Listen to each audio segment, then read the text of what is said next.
Ya, selamat pagi. Kita mulai dulu. Assalamualaikum warahmatullahi wabarakatuh. Waalaikumsalam warahmatullahi Waalaikumsalam warahmatullahi wabarakatuh. Oke, kita ucapkan puji dan syukur kehadirat Tuhan Yang Maha Esa, Allah Subhanahu wa Ta'ala, karena kita masih bisa kuliah dan bertatap muka dalam pertemuan perkuliahan filsafat ilmu. Semoga semuanya dalam keadaan sehat walafiat selalu, mendapatkan perlindungan dan juga kebaikan selalu dari Allah Tuhan Yang Maha Esa. Kita awali dengan bersama-sama berdoa dulu menurut agama dan kepercayaan masing-masing. Berdoa dipersilahkan. Bismillah.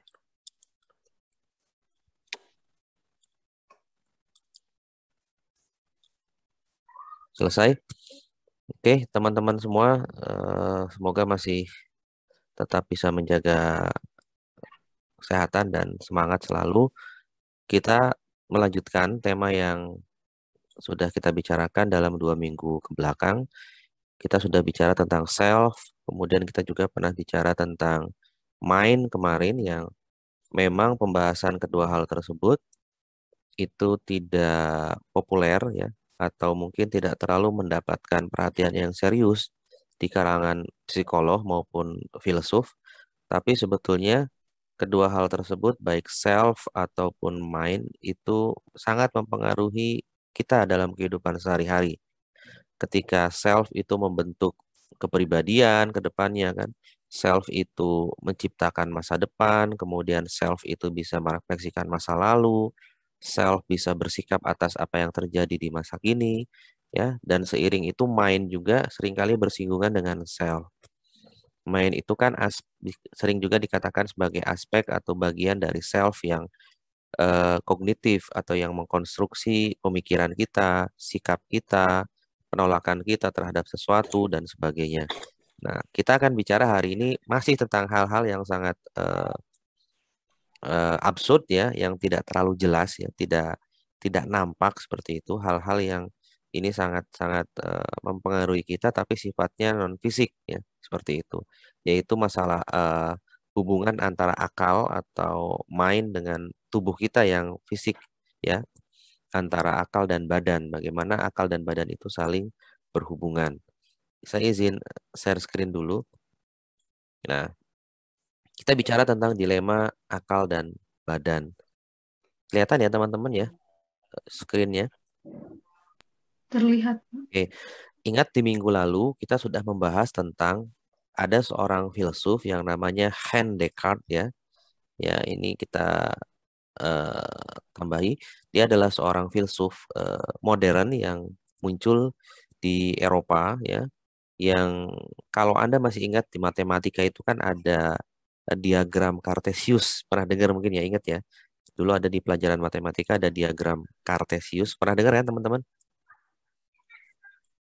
Pernah ingat ya ada diagram Cartesius? Ya, di zaman dulu juga ada seorang filsuf namanya Pythagoras. Kalau Anda pernah ingat belajar matematika ada teorema Pythagoras, ingat ya?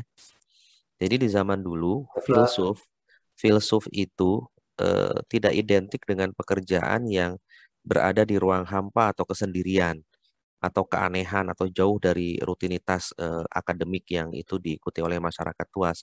Tapi di zaman dulu sebelum tahun 1700-an, 1800-an, filsafat itu identik dengan ilmu pengetahuan dan hubungannya dengan hal-hal yang sifatnya aplikatif. Jadi banyak para ilmuwan ya seperti Descartes ini kan, dia seorang matematikawan, seorang matematikus ya, yang dia juga diakui sebagai filsuf karena menemukan banyak teori baru di bidang matematika.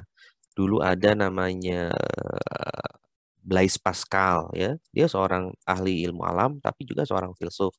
Dulu ada juga Isaac Newton, dia seorang fisikawan, tapi dia diakui sebagai seorang filsuf. Dulu juga ada yang namanya Pythagoras ya, itu dikenal sebagai matematikawan juga dan seorang filsuf ya. Dulu ada juga namanya Ibnu Sina di Islam ya, yang di barat dikenal sebagai Avicenna. Dia adalah seorang ahli ilmu kedokteran tapi juga dikenal sebagai filsuf. Ada Averroes atau dalam agama Islam disebut sebagai Ibnu Rushd ya. Dia seorang filsuf yang juga pakar ilmu sosial, ahli fikih. Nah, jadi dulu filsafat dan ilmu khusus ya, itu belum ada perbedaan yang sangat mencolok. Tapi ilmu-ilmu itu dihasilkan dari filsafat dan seorang ahli filsafat juga adalah seorang pakar dalam bidang tertentu seperti itu. Beda dengan sekarang yang filsafat seolah-olah kan diajarkan di ruang hampa, di ruang yang tidak digemari oleh banyak orang seperti itu. Ada dalam kesendirian ya seperti itu kan, tidak seperti itu ya. Oke, kembali ke sini. Kita ingat ada pendapat umum yang kita bahas kemarin, akal dan badan ya, adalah dua hal yang berbeda secara esensial ya. Jadi akal dan badan itu adalah dua hal yang berbeda secara esensial. Nah, kita ingat dualisme Descartes ya. Akal itu adalah substansi yang berpikir kata dia.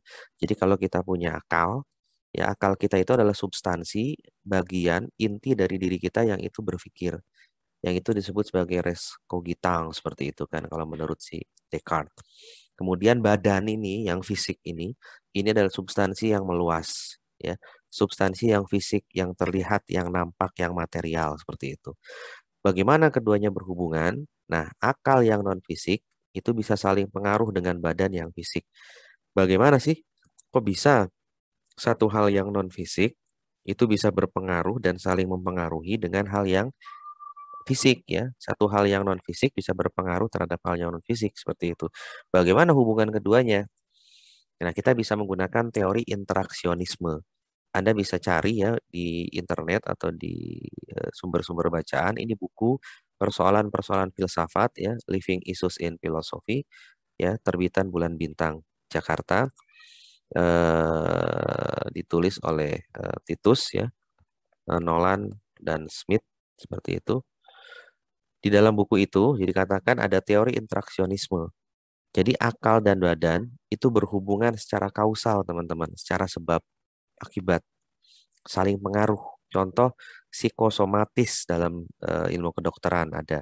Contoh sugesti ketika Anda mensugesti diri untuk sedang mau flu, mau pilek, tapi Anda mensugesti diri bahwa saya sehat, saya nggak usah jadi pilek, saya bisa tidak pilek dengan minum air putih yang banyak, istirahat yang cukup, keroan misalnya, nggak perlu ke dokter, Anda mensugesti diri Anda sehat. Itu kan sugesti. Bahwa fisik kita yang sakit ini kemudian tersugesti oleh pola pikir kita bahwa kita bisa sehat dengan istirahat cukup, minum air putih yang banyak, keroan misalnya seperti itu kan, atau minum minuman hangat, madu dan sebagainya. Itu sugesti, diri kita disugesti. Jadi sakitnya tubuh itu bisa disugesti dengan akal kita yang mengarahkan tubuh kita untuk ayo sehat, ayo sembuh. Atau sebaliknya, ketika Anda putus, Anda diputuskan oleh teman dekat dan sebagainya, tubuh Anda yang nggak ada hubungan dengan pikiran Anda yang lagi kalut, galau, tiba-tiba kan Anda malas ngapa-ngapain. Makan, malas mau makan, malas mau belajar, dan sebagainya. Berarti kan ada saling pengaruh tuh antara pikiran yang sedang kalut, galau, dengan tubuh kita yang fisik seperti itu. Jadi itu yang dinamakan interaksionisme menurut teori ini. Jadi hubungan akal dan badan kita saling interaktif, saling pengaruh, saling kausal. Seperti gambar ini. Seperti itu. Nah, kritik terhadap teori interaksionisme adalah bagaimanakah dua hal yang sifatnya berbeda, yang fisik ya dan yang non fisik ya, itu kok bisa saling pengaruh seperti itu. Masih ada yang mengkritik seperti itu. Bagaimana proses tersebut terjadi? Itu pertanyaan besar. Ya, bagaimana prosesnya terjadi? Hubungan antara yang non fisik dengan yang fisik itu, apa media yang digunakan? Ini kritik terhadap interaksionisme. Ini Anda bisa baca ya dalam buku ini. Kemudian interaksionisme itu dikritik dan muncul teori baru yaitu paralelisme ya, paralel dari kata paralel ya. Ini reaksi terhadap teori yang pertama tadi, reaksi terhadap interaksionisme seperti itu. Itu teman-teman. Akal dan badan itu berjalan sejajar menurut sistemnya sendiri-sendiri. Kalau menurut paralelisme, jadi akal sendiri jalan, ya kan? Badan jalan sendiri yang sudah ditentukan sejak dulu, sejak awal mula seperti itu oleh Tuhan. Jadi masing-masing jalan sendiri. Tidak ada hubungan sebab akibat antara keduanya kalau menurut paralelisme. Jadi kayak gini jalannya. Punya jalur sendiri, jalan sendiri, sistem sendiri. Ini yang hitam juga ini. Badan misalnya kan ini akal yang hijau. Masing-masing punya jalan dan sistem sendiri. Ada tokohnya namanya George Wilhelm Friedrich Leibniz ya. Dengan teorinya dikatakan pre-established harmony. bahwa keserasian dalam kehidupan kita, dalam keseharian kita itu sudah dibuat oleh Tuhan sebelumnya. Jadi kita nggak perlu lagi ngurusin itu, sudah ada jalurnya sendiri, sudah ada jalannya sendiri. Kalau dalam bahasa agama Islam itu ada namanya sunatullah. Jadi semuanya sudah diatur berdasarkan sunatullah. Bulan itu ya mengelilingi matahari dengan planet-planet lain. Matahari sebagai pusat tata surya. Ada siang dan malam sudah diatur sedemikian rupa. Ada panas, hujan, dan sebagainya. Jadi sudah ada jalurnya sendiri-sendiri.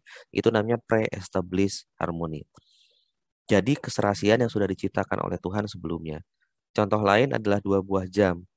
Ya, ada jam yang satu dengan jam yang lain. Sudah disetel cocok sebelumnya sama. Kita saling mencocokkan jam dengan teman kita misalnya. Itu kan sudah dicocokkan sebelumnya. Jadi ketika jam itu sama persis, alarmnya berbunyi di waktu yang sama ya, bukan karena apa-apa, bukan karena ada saling hubungan, tapi memang sudah kita cocokkan sebelumnya. Ya, misalnya contoh lain dua buah kereta api yang berjalan beriringan. Nampak serasi, ya kan, nampak saling bareng, tapi sebetulnya nggak ada hubungan antara keduanya. Kan dua-duanya ada di rel yang berbeda, ada di lintasan jalur rel kereta api yang berbeda. Semuanya jalan di rel masing-masing. Nah, itu yang dinamakan kalau dalam bahasa filsafat menurut Leibniz adalah pre-established harmony. Tuhan sudah buat itu dari dulu seperti itu. Begitupun akal dan badan, akal punya cara kerjanya sendiri, badan punya cara kerjanya sendiri. Nah, ada kritik terhadap teori ini seakan membelah dunia jadi dua bagian. Ya, urusan fisik sendiri, urusan non-fisik sendiri. Yang kedua, kritik terhadap teori ini adalah mengingkari problem atau mengingkari masalah. Ya, jadi udahlah nggak usah dibahas. Kalau kata teori ini kan berarti begitu, nggak usah dibahas, nggak ada hubungannya, Tuhan sudah buat sendiri, kita mah tinggal jalani aja. Nah, itu kan nggak menyelesaikan masalah juga, ya. Kemudian tidak mencoba mencari penjelasan, ya kan? Kemudian rencana seolah tidak ada gunanya. Jadi ini kalau dalam paham agama seperti yang Jabariyah atau apa paham yang apa namanya pokoknya belajar tidak belajar kalau Tuhan sudah menentukan kita nggak lulus ya nggak lulus gitu loh. Sukses atau tidak sukses walaupun kita sudah berusaha keras tapi kalau Tuhan menentukan nggak sukses ya nggak akan sukses jadi ngapain berusaha keras gitu loh. Jadi ini yang namanya tidak tidak apa namanya tidak mencari penjelasan atau tidak ada upaya dan usaha. Jadi kita hanya pasrah. Ya, paralelisme itu dalam kata lain adalah tidak mau tahu, kemudian sudah saja angkat tangan dan mengatakan itu sudah dibuat sebelumnya, jadi nggak usah dibahas lagi. Nah, ini kan tidak menyelesaikan masalah. Nah, kemudian ada teori berikutnya yang muncul, yaitu teori identitas. Teori identitas itu ada dua, yang pertama teori aspek ganda, dan ada teori identitas kontemporer. Teori identitas aspek ganda itu menolak pemisahan akal dan badan. Jadi akal dan badan itu nggak terpisah loh kata teori ini. Akal dan badan itu identik atau sama. Misal uang logam. Ada dua sisi yang berbeda kan dalam uang logam. Tapi dua sisi itu nggak akan bisa bermakna kalau salah satu sisi hilang. Jadi dua sisi itu akan bermakna dan bernilai kalau ada. Nah, jadi teori ini mengatakan aspek-aspek yang berhubungan dengan kejiwaan seperti sedih, sakit, susah, senang, itu hanya proses dalam otak atau fisik. Ya, ini jawaban yang sekali lagi nggak menyelesaikan masalah juga. Ya kan, karena kita membahas satu hal yang memang sedang kita bahas ini kan betul-betul nggak jelas ada di mana. Tapi ya itulah upaya manusia, upaya ilmuwan, upaya filsuf dan psikolog untuk kemudian memahami cara kerja akal, badan, self, mind, dan sebagainya. Kira-kira kalau digambarkan seperti ini, teman-teman. Jadi kedua hal yang tidak berbeda, identik akal dan badan itu menurut teori identitas aspek ganda. Misal uang logam. Tokohnya ada Benedictus de Spinoza dan Immanuel Kant. Ya, akal badan itu adalah dua aspek dari satu realitas. Jadi ya dua hal dari satu gitu seperti itu. Jadi muter aja kan sebetulnya pembahasan dari para teoretikus, filsuf dan psikolog itu kan sebetulnya muter. Ya, tapi dikatakan kalau oleh Spinoza adalah ya sebetulnya akal dan badan itu adalah cerminan dari Tuhan gitu loh seperti itu ya. Dan kalau menurut Kant realitas tersebut tidak dapat diketahui seperti itu ya. Tidak dapat diketahui. Yang tahu ya cuman diri kita yang mengalami seperti apa sebetulnya dan hanya Tuhan yang tahu seperti itu. Jadi teori aspek ganda pun tidak menyelesaikan masalah seperti itu. Nah, dalam teori identitas ada lagi yang kedua, teori identitas kontemporer. Ya, ada materialisme di sana mengatakan bahwa rasa, ya, pikiran, kemudian ingatan, kenangan hanyalah proses sistem saraf atau fisik. Keadaan mental itu sama dengan keadaan otak atau fisik. Jadi kalau Anda sakit, galau, gundah, ya, kalut dan sebagainya, itu keadaan mental Anda yang sebetulnya ada dalam otak seperti itu. Ya, jadi kalau Anda punya rasa, pikiran, ingatan, kenangan, itu cuma proses sistem saraf saja, ya, kalau menurut teori identitas kontemporer. Nah, kritik terhadap teori ini adalah menyamakan keadaan mental itu sama, ya, ya, eh, menyamakan keadaan mental itu sama dengan proses fisik atau otak saja dan itu susah dibuktikan. Kita nggak bisa lihat proses fisik kita ada di otak kita kan seperti itu. Belum ada penelitian yang bisa membuktikan itu. Nah, jadi sekali lagi memang cukup rumit dan jelimet kita bahas hal-hal ini, tapi paling tidak Anda bisa mengetahui sejak dulu pembahasan tentang akal dan badan, mind dan self itu memang tidak terlalu menjadi fokus perhatian, tapi ada fase tertentu, ada filsuf dan psikolog yang memang berusaha untuk menggali dan memahami sebetulnya misteri tentang hal-hal yang mempengaruhi diri kita walaupun tidak fisik ini itu seperti apa peran dan fungsinya. Paling tidak yang bisa kita pahami itu bahwa kita punya akal dan badan. Menurut si ini filsuf ini demikian, menurut yang satu demikian. Sang satu mengatakan itu terpisah. Ada yang satu mengatakan interaktif, hubungannya interaksionisme. Akal yang non-fisik mempengaruhi yang fisik, seperti itu. Pertanyaannya terhadap teori ini adalah bagaimana keduanya saling berpengaruh, kan dua hal yang berbeda. Dijawab oleh paralelisme, ya kan? Paralelisme mengatakan itu nggak sama sekali, duanya punya jalur lintasan yang berbeda-beda. Seperti itu. Itu seperti Tuhan punya sunatullah. Udahlah, nggak usah dipikirkan. Semuanya punya jalan yang masing-masing. Itu kritiknya adalah kan mengingkari problem, ya kan? Tidak mencoba menjawab permasalahan. Terus muncul lagi tadi teori identitas, muncul teori identitas aspek ganda, muncul teori identitas kontemporer. Jadi gitu-gitu teman-teman kira-kira ya. Jadi ini pembahasan yang teman-teman bisa mencernanya kembali, kemudian coba baca, cari bahan bacaannya, nanti saya berikan di WA group atau buku yang tadi sudah saya bagikan seperti itu. Dan nanti bisa dilihat ulang videonya. Demikian teman-teman. Ada pertanyaan dulu? Ada pertanyaan? Paling tidak teman-teman bisa merefleksikan misalnya kan kalau sedang galau ya, kalut, gundah, gulana itu kan kok bisa ya fisik kita yang physically yang tubuh ini ada kan seringkali kan malas ngapa-ngapain. Padahal perasaan kalut, gundah itu kan perasaan yang non fisik. Itu kan alam pikiran kita, itu kan mind kita, itu kan dalam soul atau jiwa kita mungkin sedang kalut dan sebagainya. Tapi kok bisa fisik kita, tubuh kita, ini kemudian kok malas ngapa-ngapain, ya kan? Enggan untuk kemudian makan, belajar, dan sebagainya misalnya. Nah, bukan omong kosong ketika kita mencoba untuk memahami, kok bisa ya hal yang non-fisik itu hal yang non-fisik itu mempengaruhi yang fisik, bagaimana hubungan antara keduanya? Nah, teori-teori tadi kan berusaha untuk menjawab permasalahan. Ada yang mengkritik atas jawaban dari interaksionisme, paralelisme, tapi kritik tidak menyelesaikan masalah, ya kan? Seperti itu.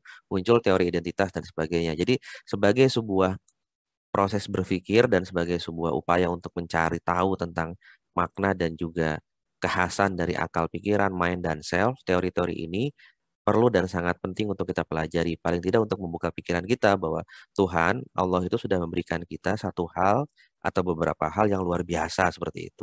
Yang bahkan kita nggak bisa memecahkan misteri itu seperti itu. Gitu teman-teman ya. Kira-kira hikmahnya itu. Baik, Pak. Ya, memang kalau belajar nggak pusing itu bukan belajar. Ya, atau kalau kita tidak memahami sesuatu saat ini itu bukan masalah. Karena lambat laun pelan-pelan Anda akan coba bisa memahami itu. Makanya pesan saya Anda bisa cari novel sederhana tentang filsafat, misalnya Dunia Sofi ya, yang terbitan Mizan itu. Anda bisa cari buku-buku sederhana tentang filsafat dan psikologi, hubungannya seperti apa. Nah, itu Anda akan punya perspektif yang lebih luas. Jadi memahami sesuatu itu nggak mesti hari ini. atau saat ini. Mungkin dalam prosesnya Anda nanti besok baru paham, oh ternyata yang dibilang Pak Alif tuh begitu ya. Oh demikian, baru Anda akan memahami kemudian. Wong Anda memahami teman dekat Anda juga kan nggak bisa saat ini. Mungkin 4 hari, 5 tahun yang akan datang, ketika dia jadi istri atau suami Anda baru paham, oh iya ya, ternyata baru sekarang saya paham. Jadi seperti itu prosesnya, seperti itu. Itu teman-teman.